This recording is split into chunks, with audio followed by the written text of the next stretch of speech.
The mud, they said, had a memory. It remembered every shell crater, every stray bullet, and every man who had sunk into its cold, grasping embrace. On the Western Front in the autumn of 1917, the mud was the truest historian. Sergeant Thomas Hayes didn't need the mud to remember. His memory was a far crueler place. It replayed a single catastrophic instant with the relentless precision of a broken clock. Before the mud, before the lice and the stench of chlorine gas, there was sunlight, the scent of hay and the sound of laughter. Before the war, there was William, Will and Thomas. They had been inseparable since they were boys, stealing apples from the vicar's orchard, sharing a single battered copy of Tennyson's poems, and making absurd promises about travelling the world. When the call came, the grand misguided trumpet blast of patriotism, they stood side by side to enlist. They wanted to see the world, after all, they saw it. But it was a world stripped bare, a landscape of barbed wire, pulverized trees, and endless deafening artillery. In the trenches, they were a strange, essential unity. Will, the quiet dreamer, could always find a reason to smile. Thomas, the practical one, made sure they both ate. They whispered secrets in the dark, clutching the thin, cold hope that they would someday be back in their little English village, far from the symphony of destruction.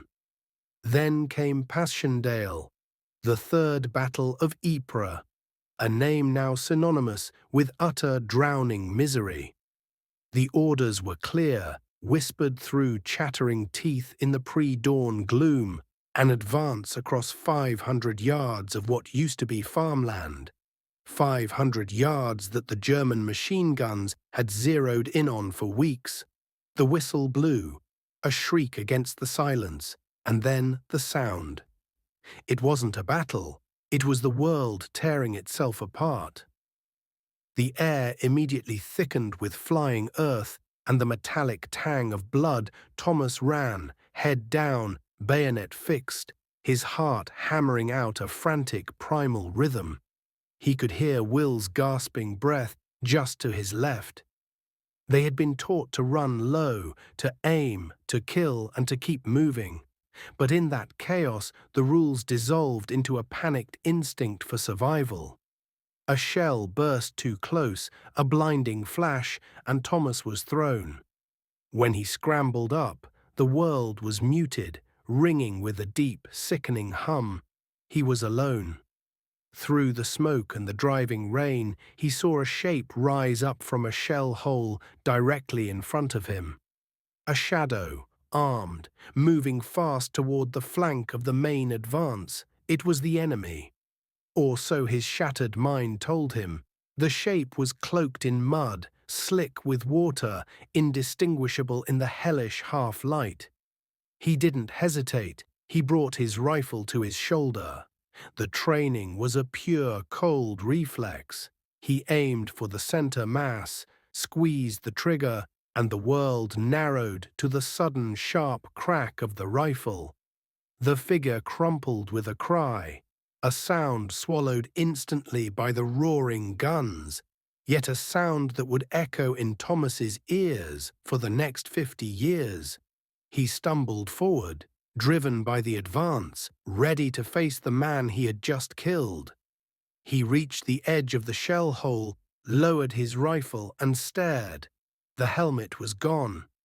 The face, smeared with mud and his own lifeblood, was undeniably familiar. Too familiar.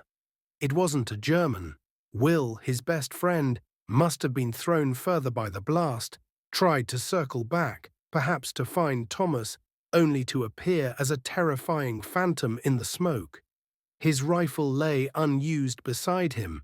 Thomas fell to his knees in the icy water, clutching the fading warmth of Will's hand. He saw the wound, small and precise, exactly where Thomas had aimed. A perfect accidental shot. Will's eyes, fixed on the grey sky, held not accusation, but a profound, confusing sadness. He tried to speak, but only a wet, bubbling sigh escaped. Then stillness.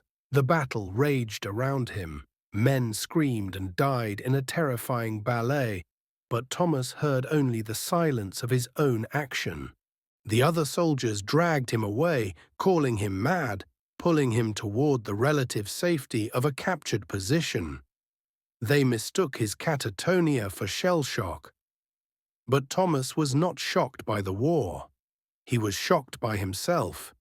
He survived Passchendaele. He survived the remainder of the war. He went home, one of the lucky ones. But the man who stepped off the troopship was an empty vessel. He tried to live. He found work, married, and had children who loved the quiet, kind man who never quite smiled. But every time his wife would ask him what was wrong, why he stared into the fire with such a desolate look, he would just shake his head. How could he tell her? That he had murdered the gentlest soul he had ever known, not with hatred, but with a terrible, instantaneous mistake. That every time he heard a loud bang, the smell of damp earth, or a simple, unexpected shout, he was back in the mud, seeing that same face and feeling the recoil of his own rifle.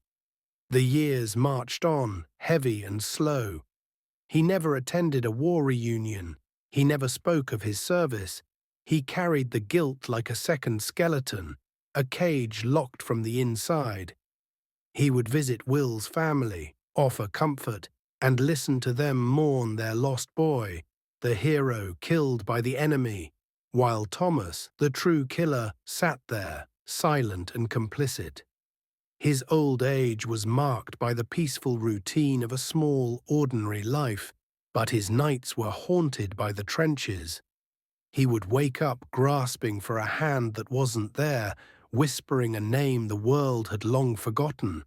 On his deathbed, frail and 80 years old, his son asked him to tell one story of the war.